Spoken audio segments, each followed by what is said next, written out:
Bonjour à tous, j'espère que vous allez excellemment bien. Aujourd'hui on se retrouve pour parler cyclisme, pour faire le débrief de la 4e étape du Alula Tour. On va revenir un petit peu sur tout ce qui s'est passé dans cette journée, notamment les coureurs top, les bonnets d'âne. Alors il n'y aura pas de résumé sur cette étape, on reviendra également sur un truc qui m'a énervé hier. Enfin, surtout de la part de l'UCI, on y reviendra. Mais n'hésitez pas à vous abonner à la chaîne, à réagir dans les commentaires, à mettre un pouce bleu, à partager la vidéo sur les réseaux sociaux, notamment auprès de vos proches. Si vous pensez que ça peut les intéresser, dans les commentaires, n'hésitez pas à me dire qui vous a plu, qui vous a déçu. Quand vous vous abonnez à la chaîne, vous pouvez rajouter la petite cloche, comme ça vous êtes au courant des dernières vidéos qui sortent. Notamment des vidéos cyclisme, des vidéos voile, avec le Vendée Globe qui se poursuit. Et puis si vous avez les moyens et que vous voulez soutenir mon travail, vous pouvez faire un super thanks. Et vous pouvez également cliquer rapidement sur les notifications sur les miniatures. Comme ça, ça permet de mettre les vidéos en avant sur YouTube. Je vous préviens, pendant cette vidéo-là, mais pendant peut-être encore quelques jours, je vais zozoter un peu, peut-être. Pour tout vous dire, ce matin, j'ai été chez le dentiste. Pas de carie, bonne nouvelle. Mais j'avais pas fait de contrôle depuis longtemps et il a décidé de faire un détartrage. Détartrage qui s'est bien passé, même s'il y avait un petit peu de tartre. Mais le problème, c'est que je fais partie des gens qui ont fait de l'orthodontie dans leur enfance. Pas longtemps, hein, parce que c'était pour resserrer mes dents. Souvent, c'est pour les écarter les dents, enfin, c'est pour les réaligner. Moi, c'était pour les resserrer, parce que j'avais des énormes trous que j'ai récupéré depuis au niveau des dents du bonheur, mais j'avais des trous un petit peu partout et j'avais les dents qui pouvaient se pivoter. Donc c'est pour ça que j'ai fait de l'orthodontie. Qui dit orthodontie dit barre derrière les dents. Et ce matin, il a eu la bonne idée de tout détartrer, également cette barre. Donc cette barre qui, je crois, n'avait jamais été détartrée depuis 10 ans, a été détartrée. Et pour ceux qui ont ce truc-là, ils le savent, c'est une barre qui est assez rugueuse. Ce qui fait que c'est comme si j'avais un truc au bout de la langue. Donc voilà, je pense que pendant quelques jours, je vais zozoter, ce qui est très désagréable. Donc j'essaye d'éviter, mais bon, voilà, si vous entendez un zozotement, c'est normal, c'est un détartrage. Parce que j'ai encore la barre, alors que beaucoup l'ont supprimée, mais moi je l'ai gardée, cette barre-là. Parce que moi, mes sœurs, par exemple, ne l'ont plus, mais moi je l'ai gardée. Magie de ce côté-là, mais voilà. Je pensais pas qu'un détartrage aurait autant de conséquences aujourd'hui. C'est pour ça que je vous avais pas prévenu que j'allais chez le dentiste, mais bon, j'aurais peut-être dû hier. Bon, on commence tout de suite avec cette vidéo. Pas de résumé. Bon, on avait encore les Wagner-Bazin à l'avant, on avait Vinokourov, mais j'avais pas grand-chose à dire, en gros, sur l'étape. De toute manière, que ça soit cette étape du Alula Tour, ou à la fois... l'étape de Palma de Majorque, j'ai eu un petit peu de mal à me mettre dedans. C'est peut-être parce que j'ai dû me réveiller tôt pour aller chez le dentiste, je ne sais pas. Mais voilà, j'ai eu un petit peu de mal à me mettre dedans, donc j'étais pas hyper concentré, ou à cause de cette fameuse barre.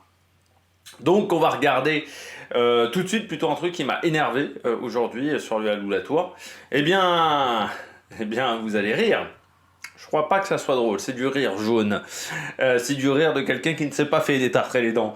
C'est Sorayenne. Eh bien, Sorayenne n'a rien pris. Non, il n'y a pas de carton jaune du côté de Sorayenne. Il n'y a pas d'amende, il n'y a que dalle. Voilà. C'est-à-dire que vous pouvez provoquer la chute d'un coureur et sortir blanc comme neige. Ekoff, aujourd'hui, il mange avec une paille. Voilà. Sorayenne, lui, il n'a pas pris d'amende. C'est là où on voit tout le problème de système des cartons. Moi, j'étais pas pour le système des cartons parce que j'avais dit ça allait être un bordel monstre. Déjà parce que pour moi, il n'y a pas assez de graduation dans la sanction. C'est-à-dire qu'on considère que quelqu'un qui roule sur une piste cyclable, que quelqu'un qui se fait pousser par un spectateur, que quelqu'un qui récupère un bidon hors zone, c'est aussi dangereux que quelqu'un qui a un mauvais comportement dans un sprint. Donc déjà, pour moi, dès le départ, ce système-là, j'étais pas pour. J'en avais déjà parlé en vidéo, du système des cartons jaunes, j'en ai même parlé 2 fois en vidéo. Mais en plus... si les commissaires, il n'y a pas voilà, si au niveau des sanctions, ils n'appliquent pas les trucs, c'est sûr que ça ne peut pas marcher. Ça ne peut pas marcher du tout. Là, aujourd'hui, Sorayenne, il devrait avoir un carton jaune. et une grosse amende. Alors c'est parce que ça touche pas Jacobson, ça touche Nielkov, parce que hier j'avais dit que c'était Jacobson, au final c'était Nielsekov. C'est parce que ça touche pas un leader du général. C'est pour ça qu'on met pas de pénalité. Parce que si c'est ça, alors s'il faut faire tomber un coureur du général, bah bon, dans ce cas-là, certains vous trouvez avoir des idées quand même.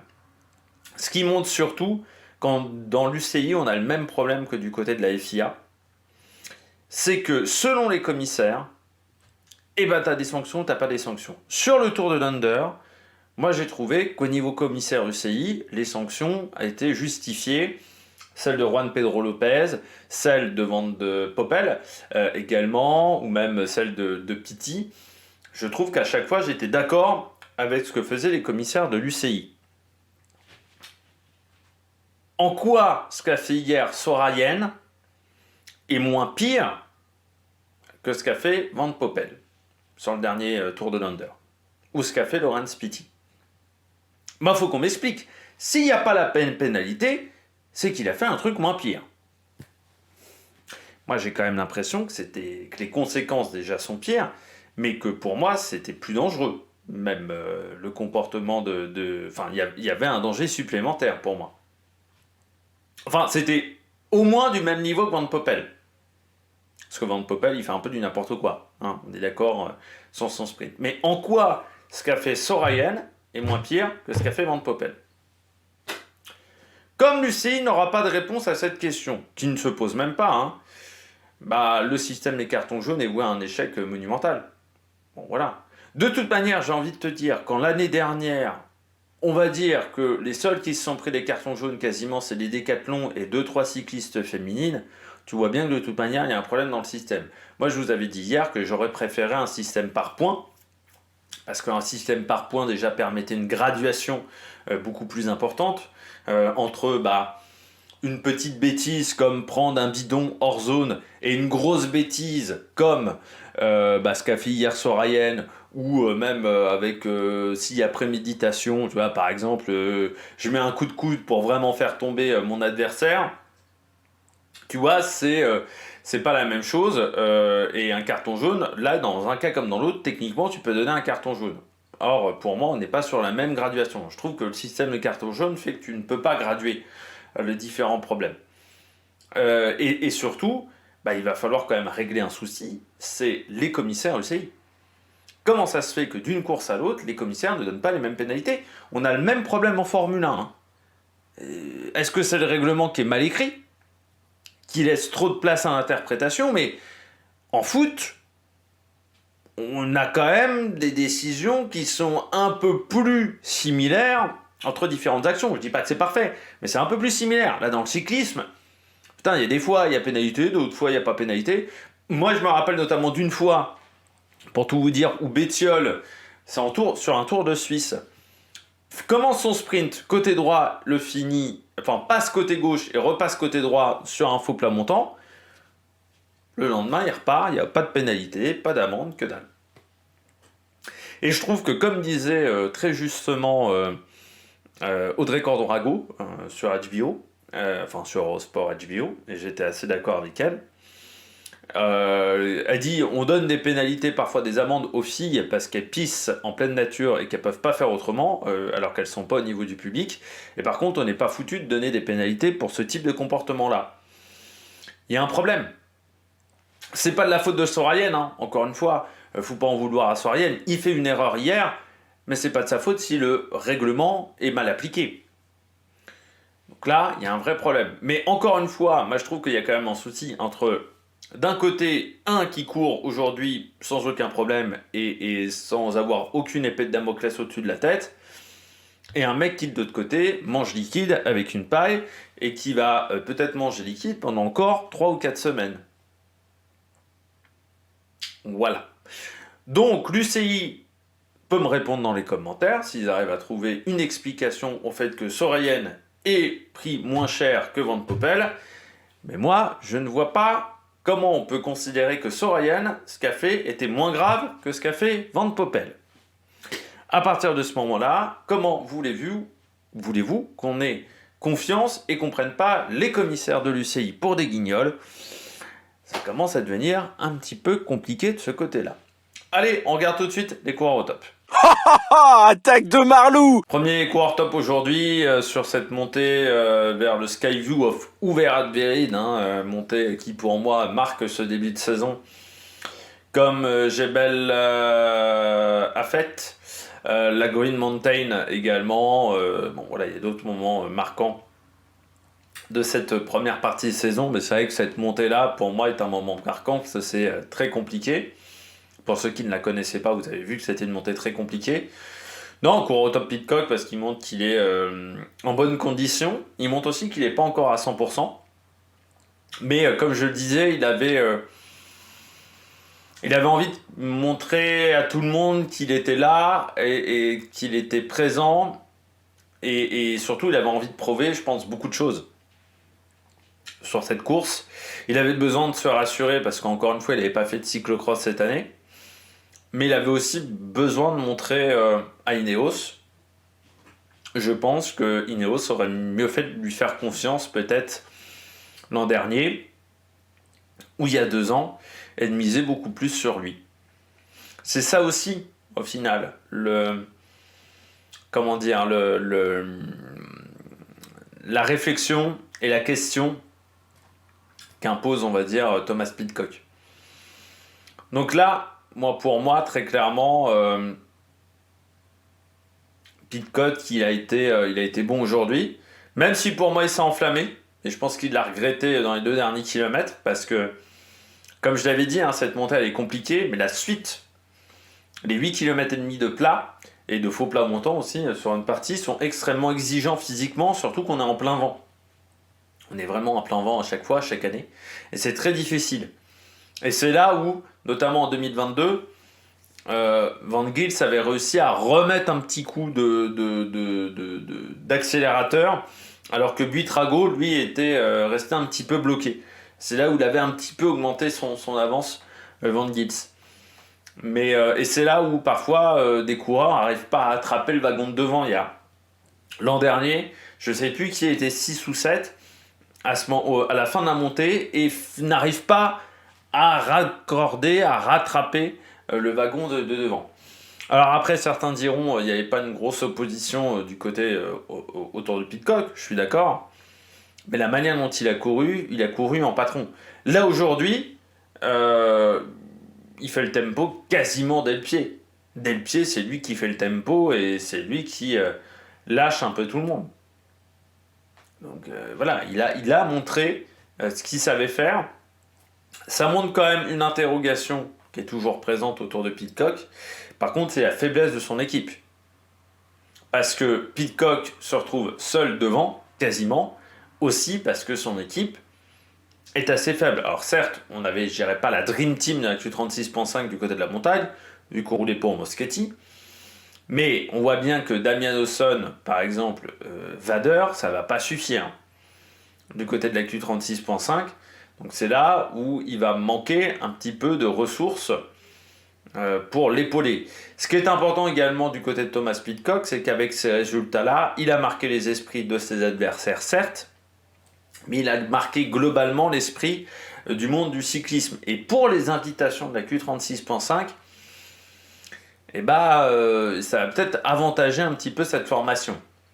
Parce que, certes, on a vu Pidcock, mais ça faisait depuis 4-5 mois, on ne savait pas trop ce qu'il était capable de faire, parce que l'année 2024 en fait, de Pidcock, j'ai envie de dire, elle s'arrête presque au moment des Jeux Olympiques de VTT. Et donc là, Pidcock, il a montré à tout le monde qu'il sait toujours faire du cyclisme sur route, qui est toujours en forme, qui est toujours performant, et qui peut toujours être actif dans les courses. Donc ça va forcément faire réfléchir RCS par exemple, sur la participation à certaines courses. Ça va faire réfléchir également Flanders Classic, ça va faire réfléchir un petit peu tout le monde sur le fait que Thomas Pidcock, il va peut-être falloir l'inviter cette année et que donc on ne peut pas se passer de la Q36.5 du côté de l'UCI, du côté du cyclisme. Deuxième coureur top, Everly. Alors pas la stratégie de la Jaico Alula parce que je comprends toujours pas ce qu'a fait Eddie Dunbar. Pour moi, Eddie Dunbar, il devait rouler, mais il ne devait pas s'isoler à un moment en tête de course. Ça n'avait aucun intérêt. À part déstabiliser le groupe. Non, il fallait rouler pour Alan Everly. Voilà, tout simplement. Non, mais j'étais assez impressionné par Everly parce que c'est vrai que j'avais l'impression que c'était moins facile qu'il y a 2 jours, ce qui est normal parce que la montée était plus longue et que ça fait 4 jours de course. Et encore une fois, un coureur de VTT n'est pas habitué à faire 4 jours 180 km. Ça n'arrive jamais dans un calendrier de VTT. Une manche de VTT, c'est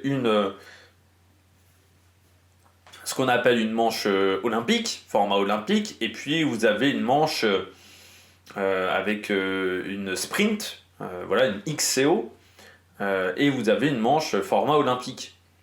Il n'y a que ça dans un week-end. Parfois, on a le par équipe, le relais au championnat du monde, mais en gros, voilà, il n'y a que 3 jours de course d'affilée, pas 4. Donc là, déjà, il était sur quelque chose d'inédit qu'il n'avait jamais effectué. Autre chose, il était sur un effort de 3 bornes, 4 km, très particulier, cette montée, avec des pourcentages qui sont assez hallucinants. Et donc, ce qui fait que c'est très dur d'avoir une gestion de l'effort sur ce type de pente. Et là, il a été très fort. Parce que pour moi, il était dans le rouge, et pourtant, il a réussi à aller loin dans la montée et à s'accrocher pendant très longtemps. Je pense que du côté d'Alan Everly, on n'était pas à 100% aujourd'hui. Donc il a été en capacité de s'accrocher. Donc c'est un coureur qui est capable d'aller loin dans la douleur. Là aussi. Et puis derrière, il prend quand même la 2e place de l'étape. Donc là aussi, belle performance du côté d'Alan Everly. Pour moi, il a coché quand même beaucoup de cases aujourd'hui sur sa capacité à être performant. Et ça aurait pu être plus compliqué aujourd'hui. Donc je trouve qu'il a coché encore des petites cases aujourd'hui dans sa conversion en coureur de cyclisme sur route. Et pas mal intéressant quand même cette affaire-là du côté d'Alan Everly. On poursuit avec Coolset. Je m'attendais pas à ce que ça soit Coolset aujourd'hui, le premier Uno X. Voilà. C'est-à-dire qu'aujourd'hui, le premier Uno X, c'est Coolset. Et surtout, je ne m'attendais pas à ce que Coolset soit au même niveau qu'Epplinger, par exemple. Donc non, je suis assez surpris par ce qu'a réussi à faire Johannes Coolset aujourd'hui. Surtout que ça reste un coureur qui est extrêmement jeune, Coolset, seulement 20 ans. Mais je ne m'attendais pas à ce qu'il arrive à être aussi performant. Mais l'an dernier, il fait 4e du Tour de Man. Par exemple, et puis dans sa première année avec l'équipe de développement de la Uno X, il est fait 11e de la Mont Ventoux. Par exemple. Mais oui, je m'attendais pas à ce qu'ils soient en capacité de tenir la cadence comme ça. Sur une montée pareille, il avait fait 14e de l'étape 2. Mais là, avec une montée plus longue, c'est un petit gabarit aussi. 1,75, 58 kg, le 58 kg surtout, fait que y a peu de poids à déplacer, c'est un avantage dans les forts pourcentages. Mais c'est là où il a été fort Coolset, c'est qu'il arrive vraiment à revenir sur la 2e, sur le plat, il arrive à revenir. Et pourtant, malgré un point qui n'est pas exceptionnel, donc là je trouve qu'il a montré des choses très intéressantes aujourd'hui, Johannes Coolset. Donc ça va être intéressant de le suivre, le coureur norvégien, parce qu'aujourd'hui, ça fait quand même vraiment très très bien ce qu'il a réalisé. Pour un coureur qui l'an dernier avait fini 8e à Oman, 3e du classement des jeunes du Tour de Catalogne, mais pas forcément beaucoup d'autres grands rendez-vous sur sa saison. Il avait fait le Tour de France, mais très jeune, ça c'était pas une catastrophe, il était dans le top 50, mais il avait été assez discret. Alors là, il a été bon, Coolset aujourd'hui, donc ça va être intéressant de suivre comment il va progresser, le Norvégien. Puis il y a de la place, parce que du côté de des courses en Espagne, il y a Palma de Majorque, que ça soit Tobias Alon Johannessen, que ça soit également les autres coureurs de Uno X. Pour l'instant, c'est pas vraiment folichon en termes de résultats. Et puis juste rapidement, Thomas Pesanti, là aussi, coureur Pesanti qui vient de la JCL Team Ukkyo, qui est cette année et chez Soudal Quickstep dans l'équipe de développement. 25 ans, deuxième l'an dernier du Tour de Langkawi. Pas forcément des grands résultats jusqu'à maintenant dans sa carrière, lui qui était passé à la Beltrami TSA Tricoli. Mais il a été bon et là il a été très efficace. L'an dernier dans ses résultats, eh bien, il est fini 22e à Oman, mais en étant seulement 26e de l'étape de Green Mountain, 23e du Alula-Tour l'an dernier, auquel il avait participé. Et puis, il avait fait combien l'an dernier? Il avait fait 23e, ce qui était sa meilleure place déjà sur cette montée du Skyview au Faratu Verid. Mais là, il a été encore plus efficace. Donc bravo à ce coureur Thomas Pesanti. Puis on espère qu'on le verra dans l'équipe 1 de la Quickstep de temps en temps, et pas seulement dans l'équipe de développement du côté du jeune coureur italien, même s'il est professionnel techniquement depuis 2019, mais il a passé très longtemps à la Beltrami, sans avoir forcément de grands résultats, ensuite à JCL Team Ukkyo, et puis désormais la Soudal Quickstep Devo Team pour le coureur italien. Allez, regarde tout de suite les bonnets d'âne. Les bonnets d'âne du jour, j'en ai 3 aujourd'hui sur cette course. Je commence avec Alexandre Vinokourov, pas le père, le fils, le coureur de la Astana, de la XDS Astana. Bon, on va pas se mentir, l'échappée, c'est une échappée de Alula-Tour. Ne pas être parmi le dernier représentant ou les derniers représentants de cette échappée sur le Alula-Tour, c'est quand même assez inquiétant sur le niveau du coureur. Je rappelle que Vinokourov est en World Tour.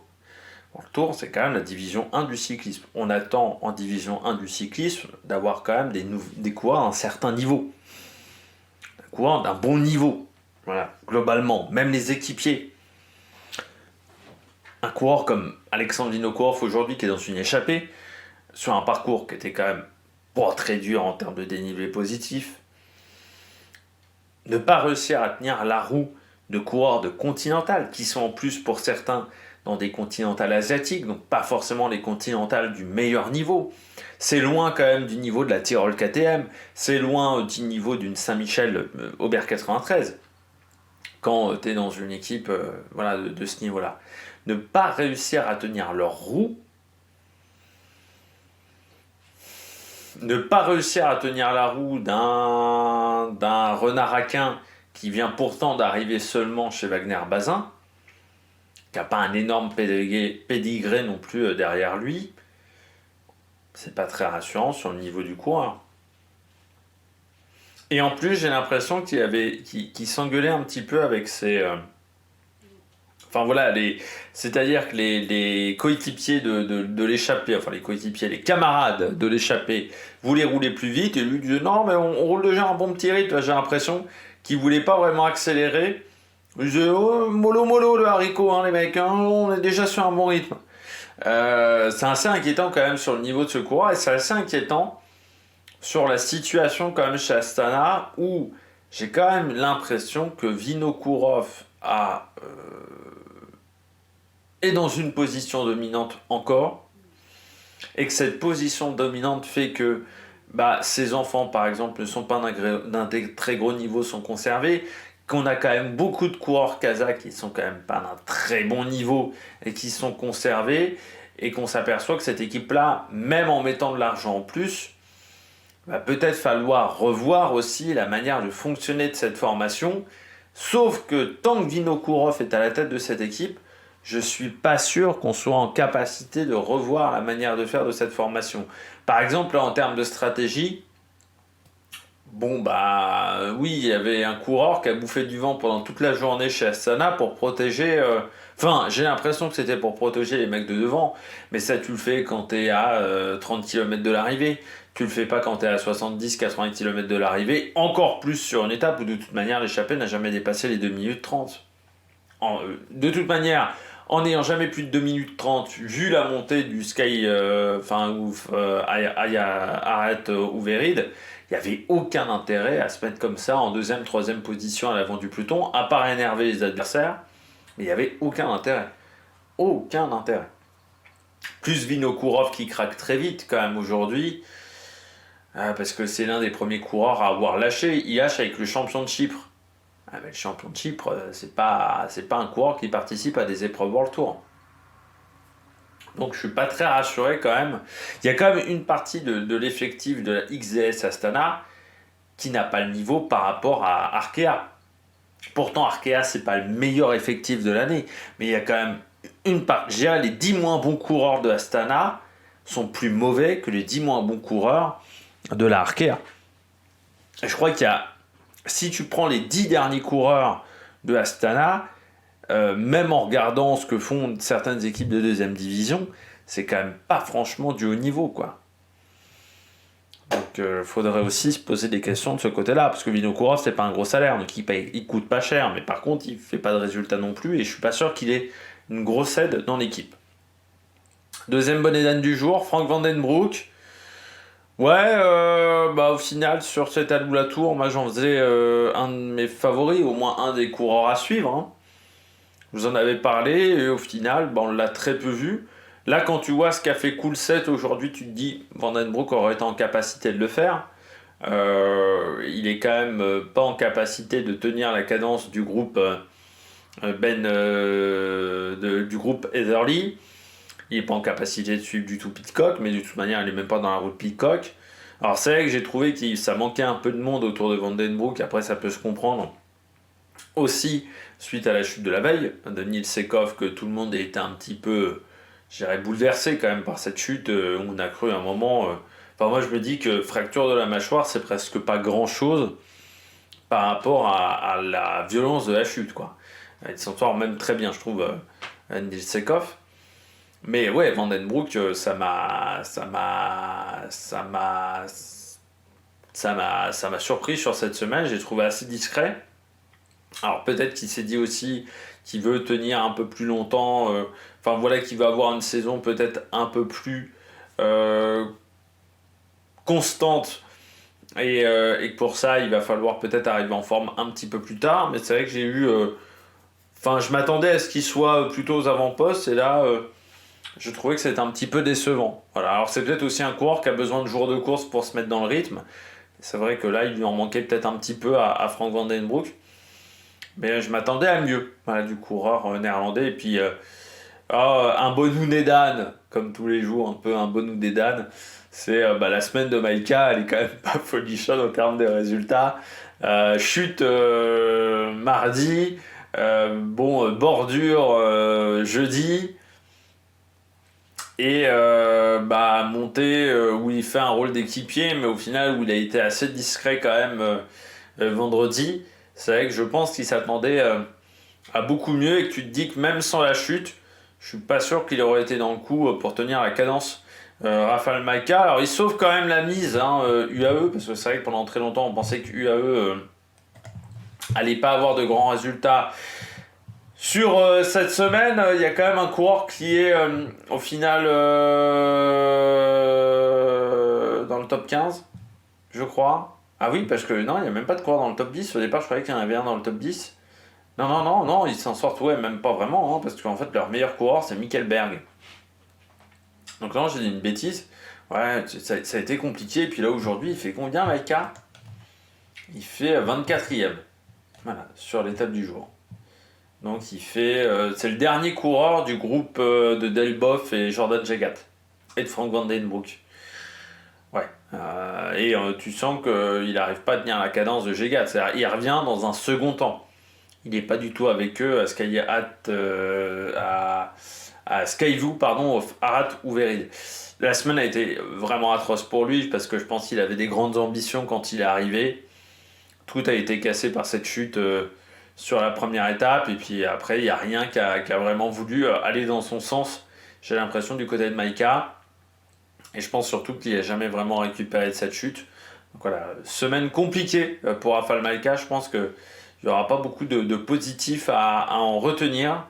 Et lui qui a été sur une très bonne dynamique en 2024, et là, cette dynamique s'est un petit peu arrêtée.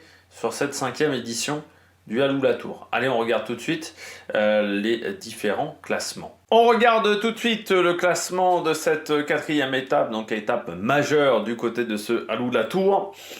Thomas Pidcock vainqueur avec 12 secondes, seulement 12 secondes d'avance sur Everly, Keplinger, Coulset.